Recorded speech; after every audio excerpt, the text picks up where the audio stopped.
Hello YouTube, hello everyone. As you may have noticed, we're in a rather dull remake where once again Felida's ex has to be bad, insane and inadequate. And once again all her former friends must all be liars, you just hate her, yada yada, etc, etc. Despite her having written a blog about me 6 months after I finally escaped her, in which the only truth I can recall is the revelation that, in fact, it is she who spies on everything I do.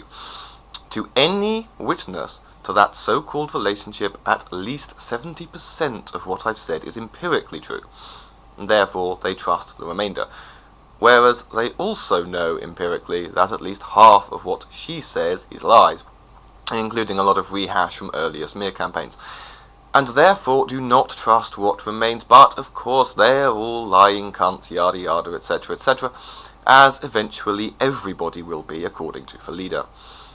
The truth is that since the split, when I told her to leave me alone, she has texted my personal BlackBerry, tried to send me an unlisted video, flown a 1,000-mile round trip to hold a meet-up on my doorstep for no rational reason, and written a blog about me 6 months after I dumped her. As she has claimed, I tried to contact her, presumably on the strength of you James mentioning a message, and not mentioning any names, where she made a typically arrogant assumption, and you James can vouch that no, he was not meant to pass on any message from me to her at that time. The last attempt to contact her I made was a final goodbye message a couple of days after the Great Escape. I assume her claim I am quote-unquote obsessed with her and watch what she does is based on my knowledge of her meet-up in pretty much my own neighbourhood. Well, she had the audacity to invite personal friends of mine, ones she only knows through me in fact. So of course I knew about it, and to be honest, I didn't want to. I wanted to leave Felida's life as fast as possible, but ever since, I've had no choice but to hear about her upsetting my friends, her continued neglect of at least one of her children, and her support of the harassment of my friends. Yes, Felida, Glut, Mamika, and maybe others consider it acceptable to stalk and reply nastily to old vampires every single comment for a 3-month period, threaten to revenge porn her, and claim that you have uploaded a sensitive video for a sustained period of time, until very recently, to be perfectly acceptable. Felida is against the stalking of women, until it's a woman who ever dared to stand up to her. For anyone who still imagines I was wrong to upload my account following Felida, here is the timeline. When one final screeching fit and rage quit was the last straw for me, I suffered physical symptoms of stress. Imagine if 7 months of the truth of Felida hit you all at once. Like the barrier finally broke and you are flooded. Symptoms included hair loss, vomiting, weakness and shaking, and diarrhea containing trace amounts of blood. After sending a breakup PM and deleting my e-tickets to Germany, I honestly believe that a parallel version of me ended up on the bottom of the Rhine last October. I told her of these symptoms. She did not say I lied, she just got angry. That she is not the victim but the abuser, that it could make someone ill does not fit her view of herself. I was upset by her discussing the split with Glut, someone she barely knew at the time, and she had our group, which she always called her support group. And I was in a delicate state, certainly too delicate to deal with any fallout after a relationship that was plagued with drama, nastiness, and controversy. I eventually told her to leave me alone and then blocked her. She went into the group and started slagging me off, so I left. I later found out she had told all my friends not to talk to me because I would just block them if I hadn't already. I would not know for days why no one had messaged me. At no point, ever, did she mention my illness to anyone. What she did do, however, was to make her dysthymia video, the last time I so much as heard her voice. A video in which she suddenly decided to talk about her mental problems, or apparent ones. There is something seriously wrong with her, but it is not a form of depression, and complained of all her past boyfriends abusing her. This made the breakup public immediately, against my needs, and began the new narrative of Felida as poor, innocent victim, deserving of sympathy, yada yada, etc., etc. She has since claimed she was unaware of my physical symptoms at the time. Hugh James is a witness that she lied outright, as most of what she says about me is verifiably untrue. She went immediately from daring to be angry at me, without justification, considering all she'd caused me through the predation, manipulation, and abuse, to breathing Prince Charming into the new air doll. As a human being, I never was one to her, because none of us are. But hurt over a new relationship within 2 weeks? No, there isn't a new one. There weren't any old ones. Build up, burn out, searching for daddy but scared of daddy. When Felida dies, she will never have been in a single relationship outside her own head, and will never, ever have had a friend. I would imagine, by that point, that even her own offspring will despise her. Of course, Hugh James being a witness to her lying will mean he is a lying, abusive cunt, yada yada, etc., etc. I had every motherfucking right to upload those videos. There is no question of disagreement. You either understand I had the right, or you fail to understand.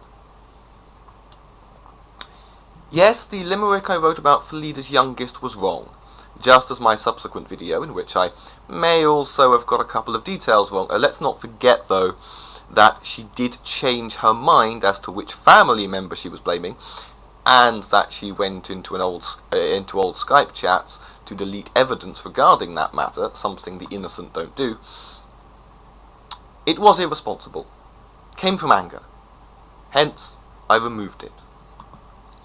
To get some perspective, this child has already been raised in dirt and living vermin, and I don't just mean Felida, not to mention a cloud of marijuana smoke, only to be taken by Child Protective Services, returned after about a year of Felida occasionally tidying between foreign holidays and World of Warcraft sessions, only to be left to be exposed to online sexual predators.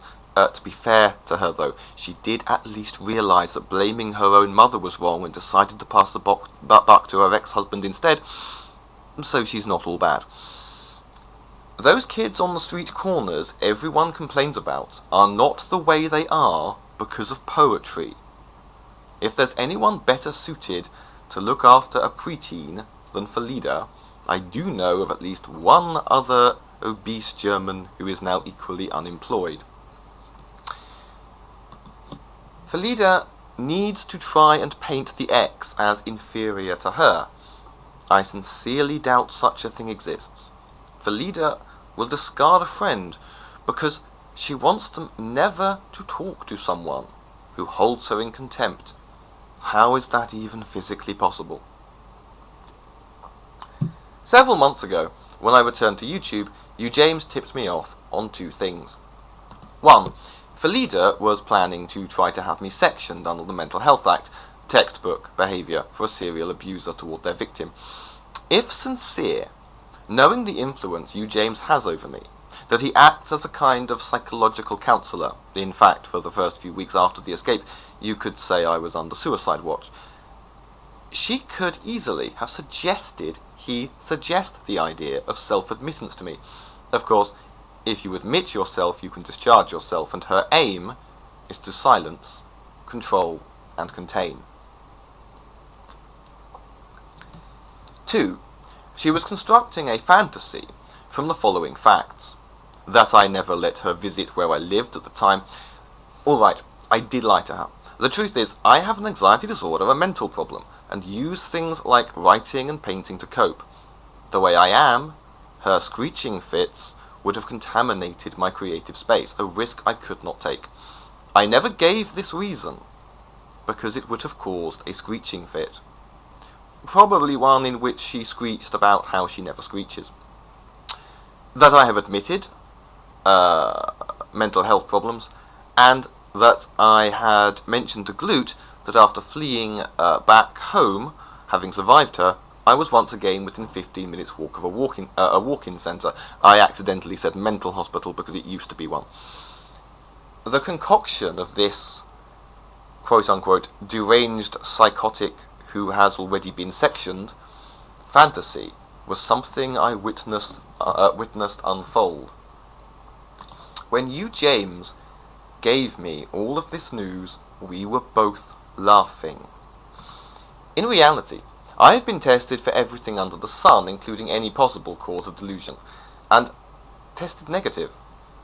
As it happens, I have never been inpatient in a mental hospital, not that I would be ashamed if I had. Some of my reactions since the escape have made you, James, concerned I now have PTSD, which I will look into. Of course, somebody with OCD who'd been through what I've been through could appear to have PTSD, or OCD and trauma could mask it.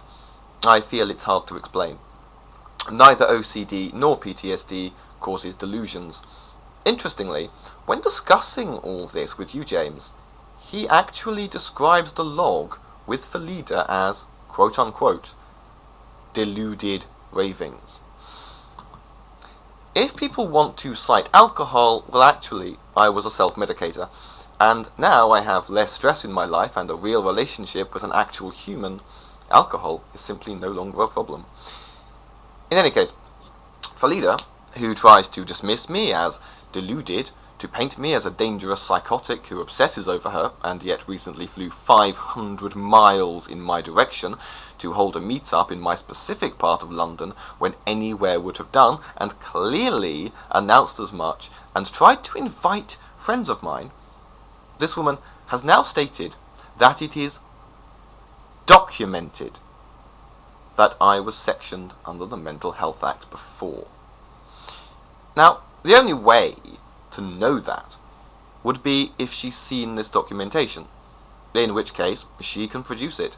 I don't actually care if people think I've been committed, but this is yet another verifiable lie to discredit this vile, deceitful, abusive, manipulative monster. I submit that from now onwards, anything taken on the word of Felida the Geek should be judged according to whether she can produce the evidence she has boasted. I am Alexander Campbell Wiley of London, E17, born on the 29th of January 1981. More details in the description. Nobody can be accused of